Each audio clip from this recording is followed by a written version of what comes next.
Today, I have such a wonderful friend with me, and I'm so excited to introduce everybody to Adrienne.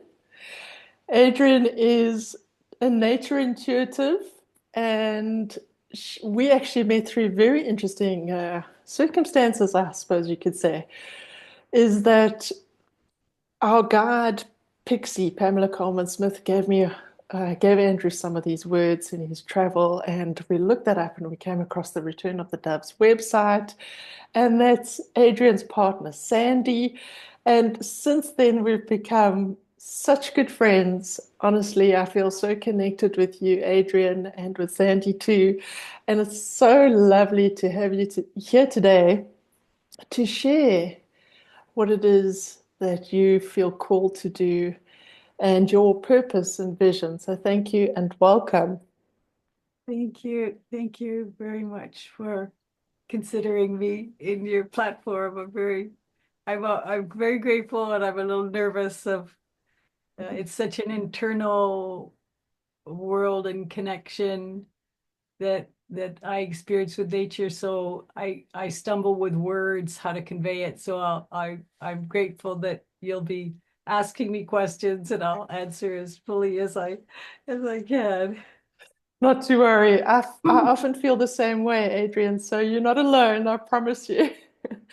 I just wanted to say Thank you. that I'm not sure how long ago it was now, Adrienne, but I had the privilege of designing your beautiful business card, and on the front it says grounded light being nature intuitive with your name. And then on the back, it's got what it is that, sort of outlines, gives a little bit of an outline to what you offer. So I don't know if many people know what a nature intuitive is. So I'm just going to read that out. Intuitive connections with nature. And then the first little bullet is plants, animals, and elementals. Then the next one is nature walks and spirit talks. And the last one is earth affirming business guidance. I just love that. So, Adrienne, if you wouldn't mind just giving us a little bit of an overview of what that's all about. Okay.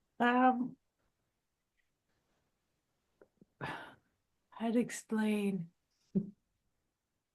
It's like to me, it's taking my core essence, and I don't want to sound trite with that. I sincerely mean it, that it's really what what light I have that's shining out, and being able to communicate that. And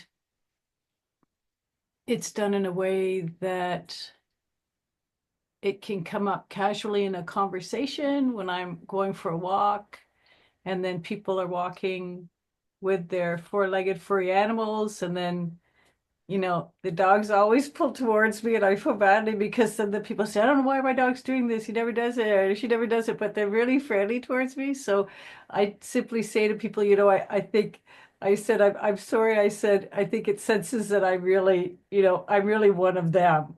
And so I think that's a way in my neighborhood where I live that I can sort of broach that with the community in a really subtle way that is not an offense to what someone's current belief system is.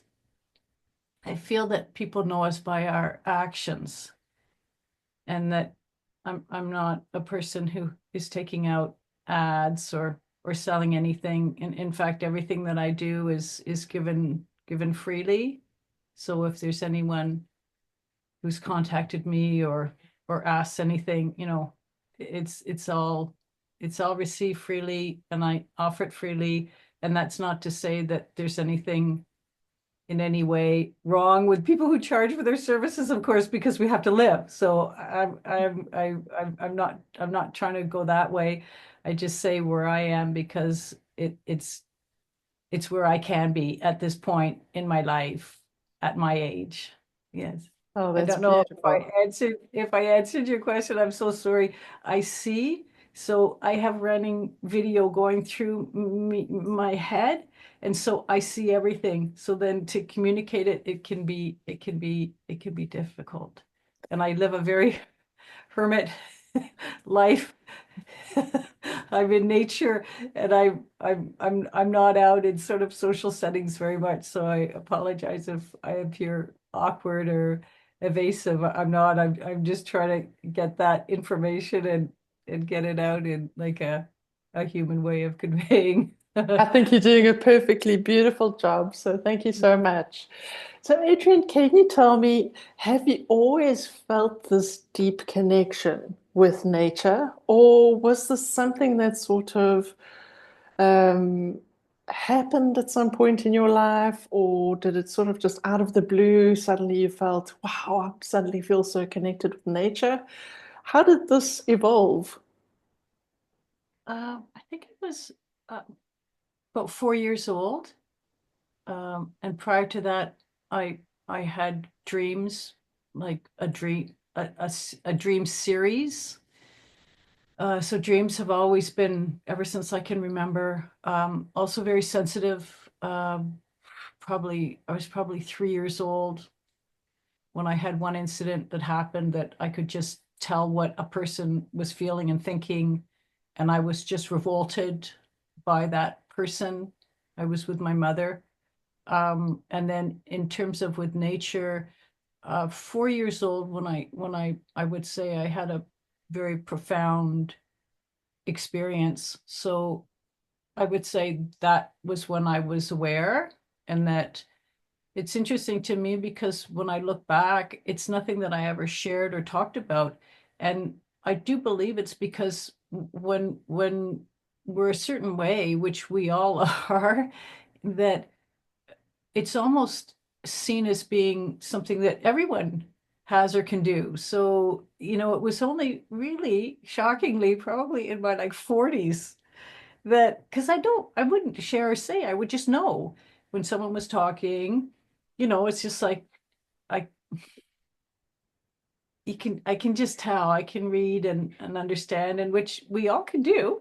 But I really thought until my 40s that everyone could do it. So in terms of nature and everything else, um, and where I had worked, you know, for 10 years, I had in a teaching environment, I I I had said a couple of things that then I felt um, oh gosh, because of the response that people gave All to right. me.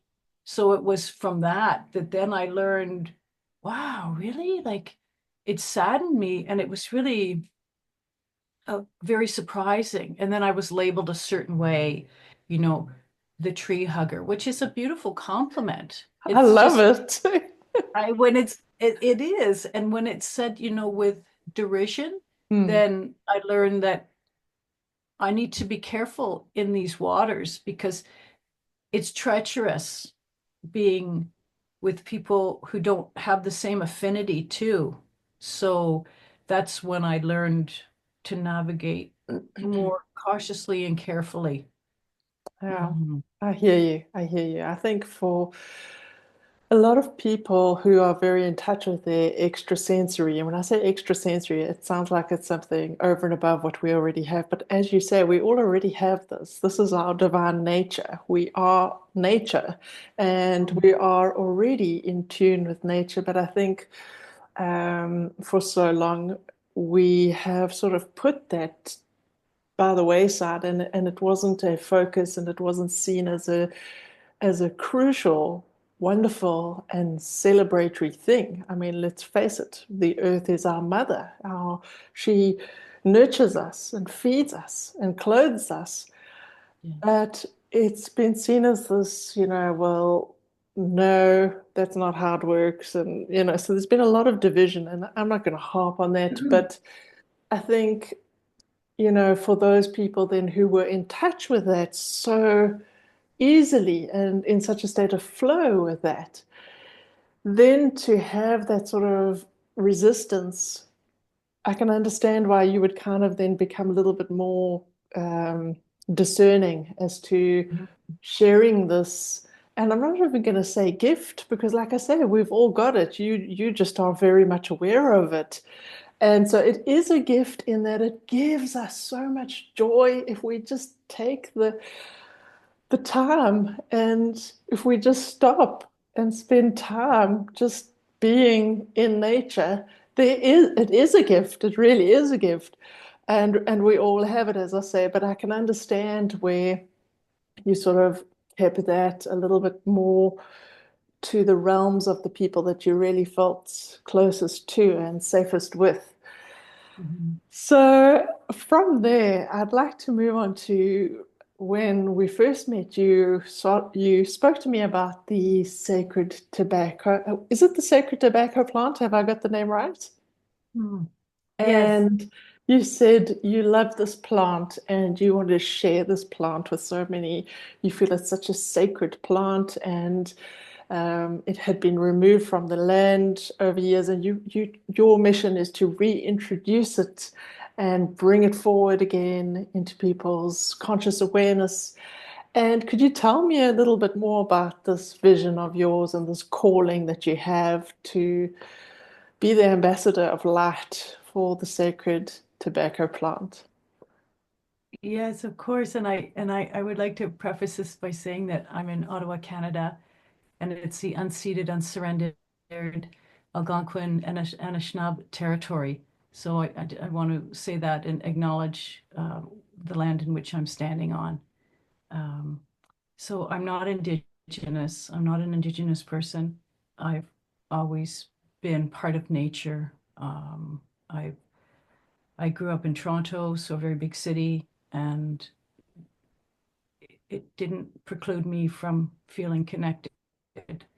So I would before I talk about the you're answering your question. And see, that's how it works with me because so much flows into one and then it flows out. So that at any moment there are opportunities, just unbelievable, glorious opportunities. It could be walking by a tree and seeing a bud in the springtime.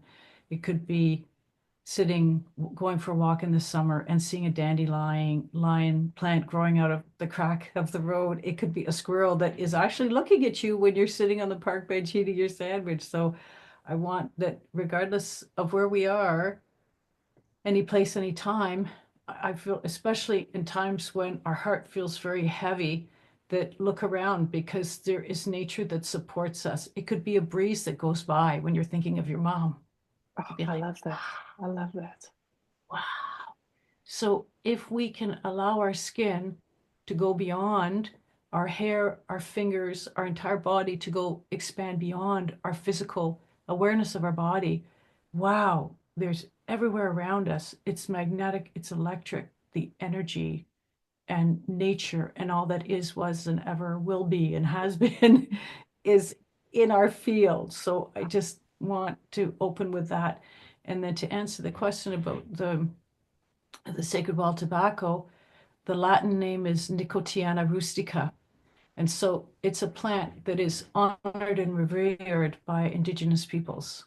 And that's why I preface with I'm not Indigenous because it's a sacred tool, a sacred medicine for them. It's used in their prayers. It's used to put on the ground as a thank you to Mother Earth. It's inhaled. It's it's given as an offering when you ask an Indigenous person a question. Before you ask, you give the offering of tobacco.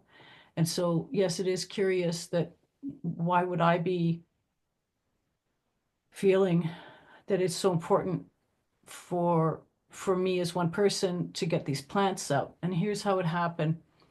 I was in Peru.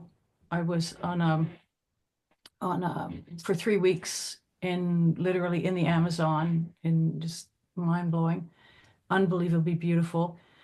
And there was a shaman there, using sacred tobacco and blowing the sacred tobacco smoke on us.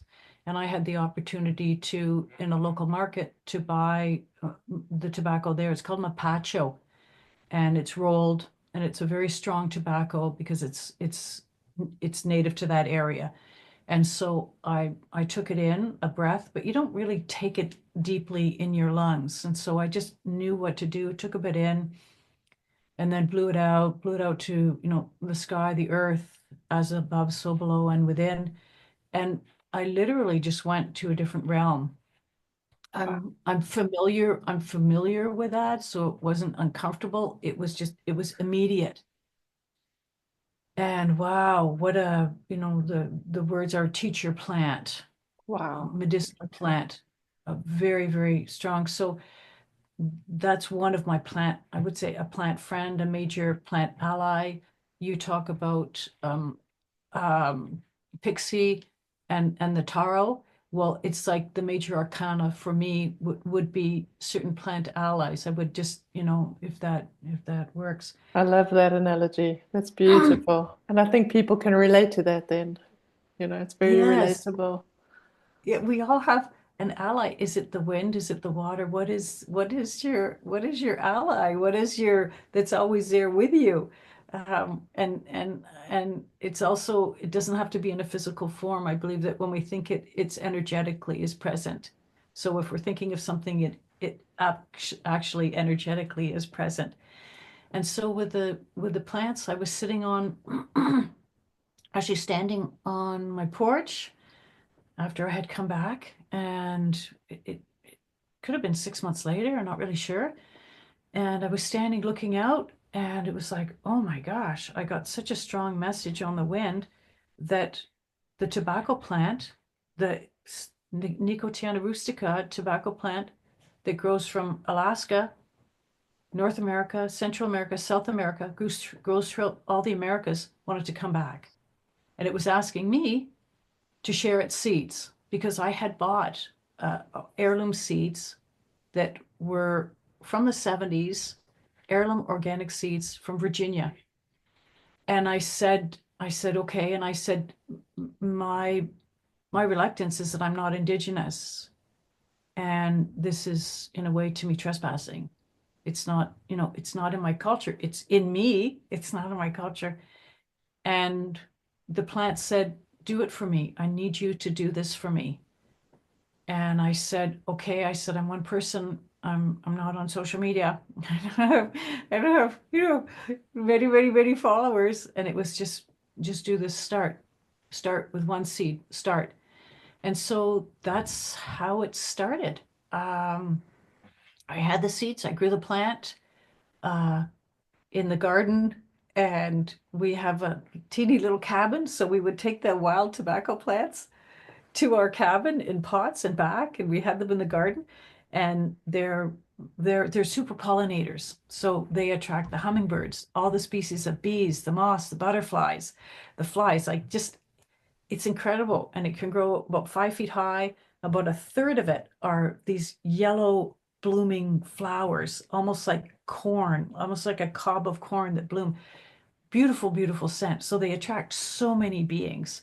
And the Wow. message was that to get these plants back into the earth. And the reason that it was eradicated was from the first settlers, the colonialism. Yes. They they favored Virginia tobacco, and Sir Walter Raleigh in the UK favored a different type of tobacco.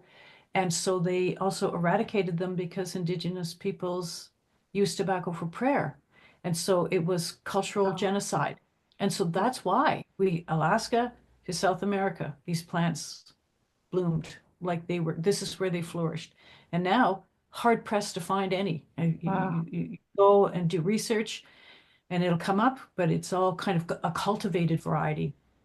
And it also has an overtone of a very negative bias as soon as you use the word tobacco. So Sandy and I had pots, dozens and dozens of these plants on pots in the front yard with signs. Do you want to help the super pollinator plant? Sandy said, lead with super pollinator. Because, if you call it tobacco, people, it was not that way. So it just started this way, just with people took the plants, and then um, people started asking for the seeds. So I've sent seeds all over Canada, all over the States. I've sent seeds to the UK as well for indoor only. In UK, it's for indoor use only. And Okay. so the leaves can be used dried, and then you can use it as offerings, or just have the plant as a beautiful plant. And when the flowers harden and dry, you take them off, and these are these are the hardened flower pods. And Lovely. each flower pod has about 300 seeds in it or more. And Amazing. so it's a and so that's how the project started. I just get random emails asking me and I text messages and I send them out. So the message was to get it back. And the importance of getting it back into the land is that the land is missing, the earth is missing this plant because of course it's an as above, so below, and within is an ecosystem that speaks to each other. And Exactly. so that's the project. It's called Willing Hands Wild Tobacco Rewilding Project. And if people want to be a willing hand, then they can plant this. I send out the instructions.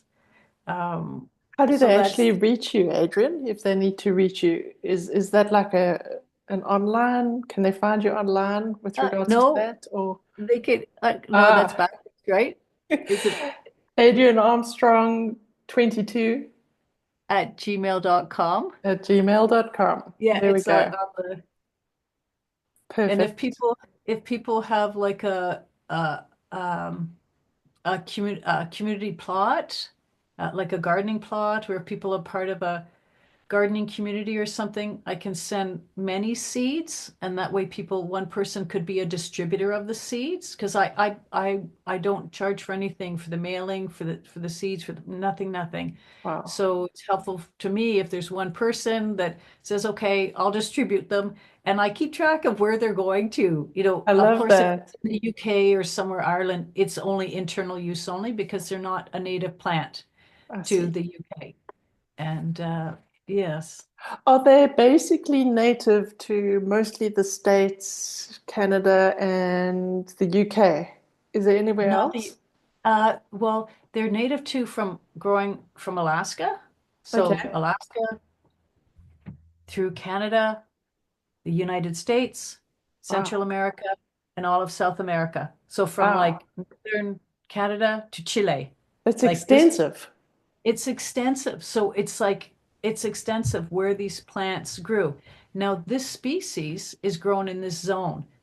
Wild tobacco is grown in other countries in other places as well. It's just there's sort of not it's not the same species. So that's why, I wouldn't encourage anyone, say in Wales, to say I've got a garden plot. I wouldn't encourage that. It's not native to that area. So it's best if you do want to have it to grow it exclusively indoors. But I Would you encourage anyone, suggest? Oh, yeah. sorry to interrupt you No, there. no, no, no. Would you suggest then, say, for example, someone from Wales did get in touch with you, would you suggest then to that person, find out what your local heirloom sort of indigenous plants were that possibly could have been removed due to whether it's commercial crops or whatever it may be, whatever reasons, and start getting those going again in the area? Exactly. Exactly. Go outside, stand in a field and say, what are you missing? What family is missing from here? Yes, absolutely. And if I they're mean, not that's sure, then they got to get in touch with Adrienne Armstrong 22 at gmail.com. I'm going to well, show people you can around think, my field what's missing.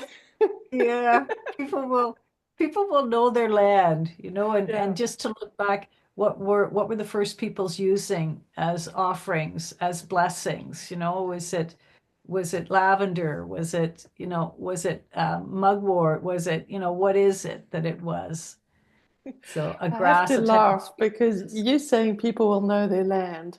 When Andrew and I moved to Ireland 5 years ago, we wanted to start our own organic veggie garden, and we didn't even know how to plant like the most basic thing, Adrian. You would have been shocked. So, we were so out of touch, and it was quite a shock for me, because I'm a homeopath as well. So people kind of expect that you sort of know things about plants and how to grow them. And I didn't know a thing. But what I then realized was not to get my head too caught up in it. I just got the heirloom seeds and kind of just planted them. And I thought, you know what? Hey, Mother Nature knows what to do. wonderful. And Yes, everything grew. Wonderful. And look where your garden is now, prolific. That's wonderful. Yeah, We have to start somewhere. That's wonderful. exactly. And I think we can like intellectualize ourselves out of these things and Yes. talk ourselves out like, oh, I don't know anything about gardening, or what do I know about, when to plant things or how. Mother Nature knows. Yes, definitely. So don't worry. And then what you do is you actually are learning from Mother Nature as she does her thing, and as the plants start to grow. It's been such a phenomenal teacher for me, such a teacher to spend time just observing and being in tune more with the rhythms of nature and the growth and the bounty of nature. Like you were saying, there's like how many seeds in each one of those seed pods? 300. I mean, Yeah. it's abundant, it's so bountiful. So there's no limit when it comes to nature, and I just absolutely love that. So thank you for sharing that. I'm sure people are going to find that absolutely fascinating. Is there any one particular message that you've received from? I'm not going to ask you the wild tobacco plant because I know that you've probably received so much wisdom from this plant already, but is there something that stands out for you in your life that you received a certain message from nature and it was just, you know, really life-changing? Is there anything like that for you? Um, yes, I would. Yes. Uh, One in particular, I was standing in front of a tree and I wanted to know what its essence was, like fragrance, what its fragrance was. And so I asked it, I asked it, I said, may I ask what your fragrance is? Because it was a coniferous tree, so with the sap. And I waited what I thought was, sufficient time, which was not very long.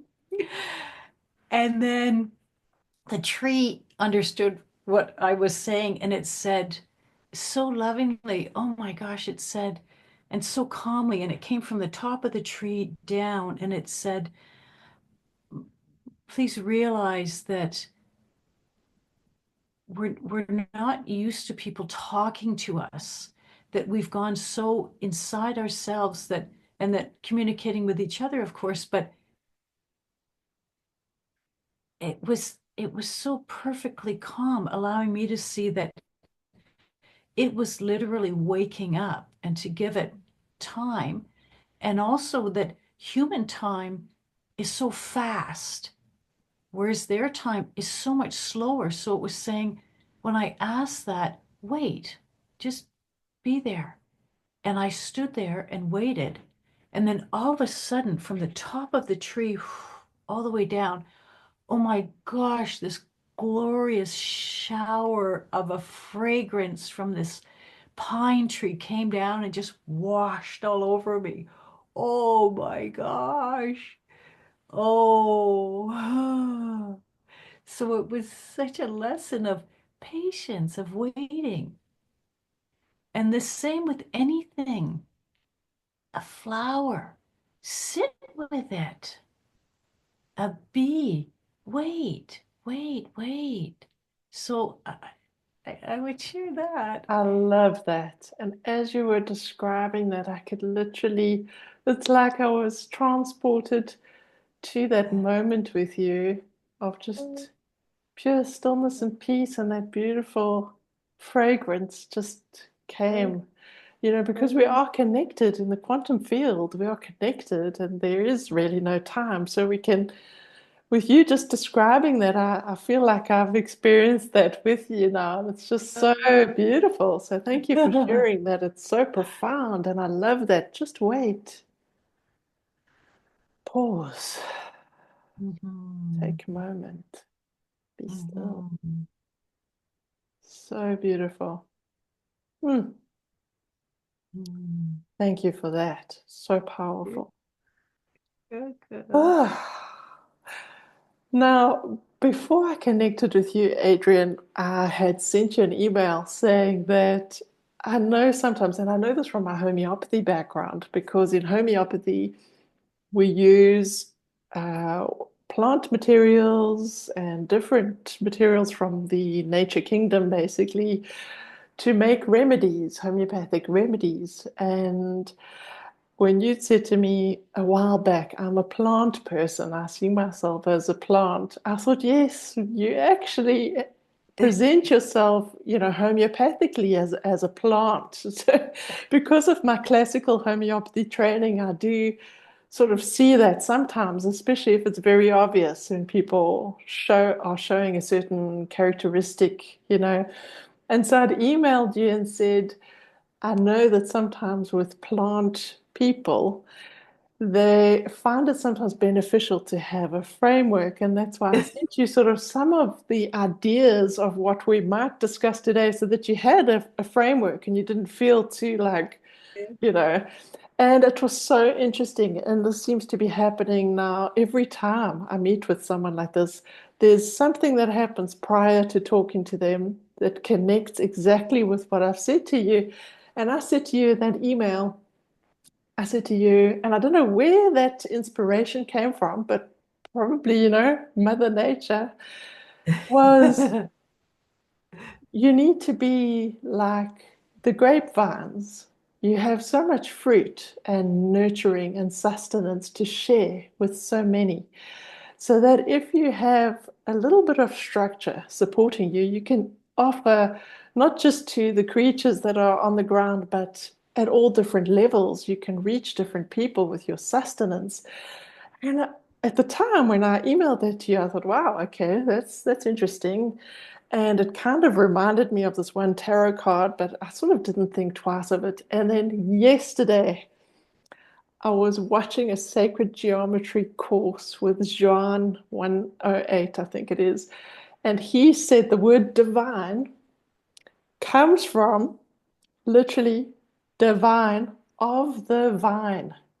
Oh, And I thought, that's there's beautiful. Adrienne. Oh my Oh, goodness.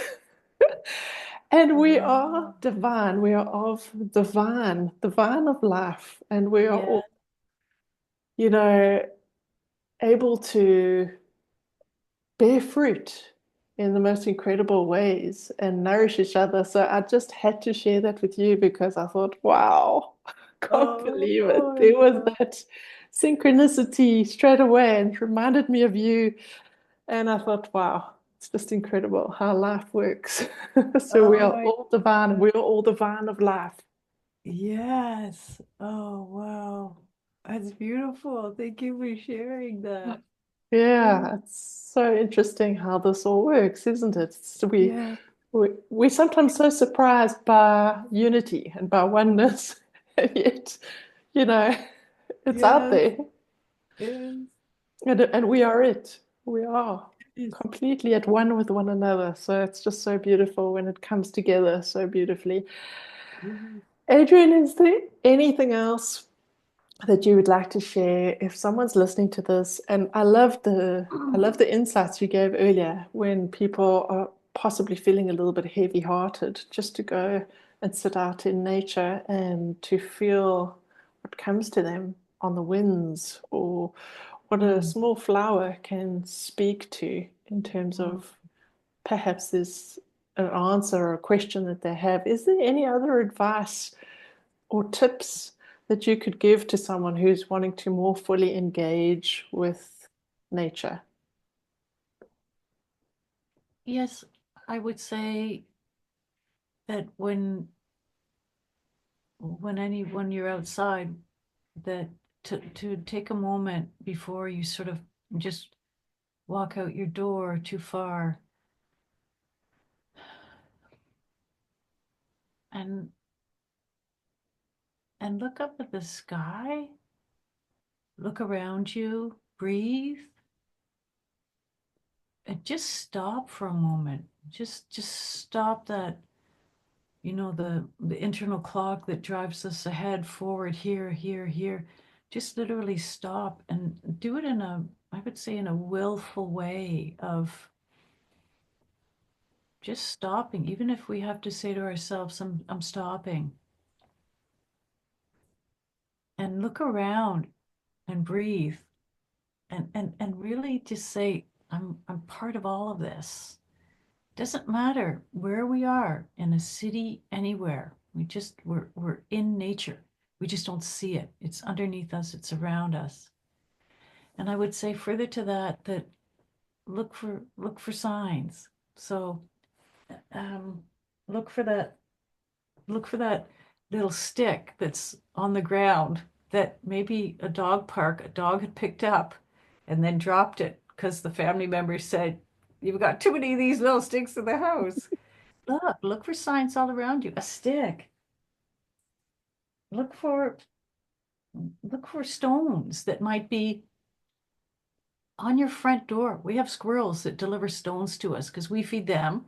They know we like stones and they literally deliver stones to That's us. So beautiful. Oh my look for goodness. stones How precious. all around you. Like I'm in a city and by a river there's beavers. And so this is like a little piece. You can see the teeth marks of beaver. This is beautiful beaver medicine. I mean, Wow. we don't have to look too far.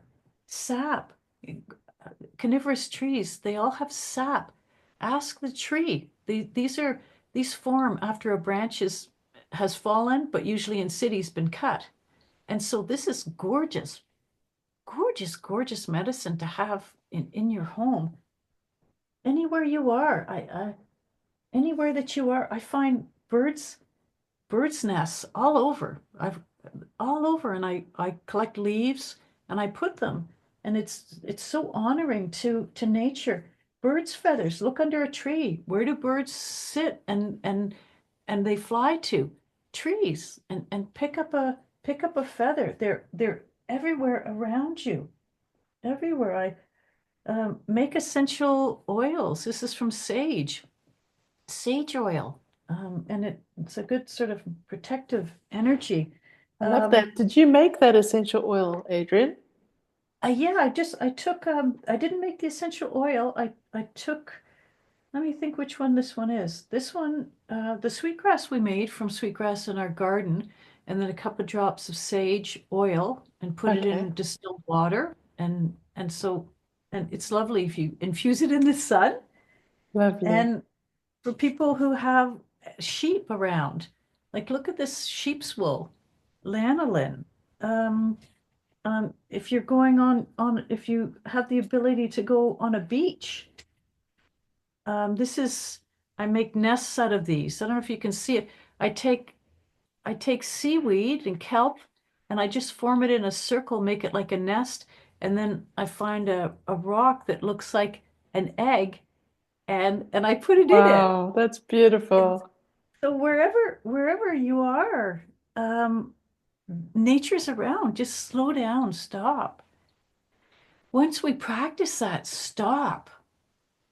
Look at a tree, walk alone or with a friend or a partner that respects and allows you to stop and look around because it's not in the natural flow of us. People can see that as being, come on, I want to get from A to B. So just literally stopping and bringing in nature that's all around us. The Another way of connecting really immediately is um, just trying to show you here. There was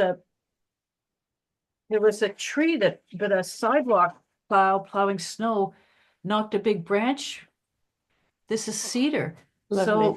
So, you're in a city or wherever, this is cedar. Make tea from it. Thank the branch. This was growing near a church that had been there forever. So imagine it's imbued with prayers and blessings. It's on holy, sacred ground. And before that, it was an indigenous place of worship because all the churches are always built in the high holy places.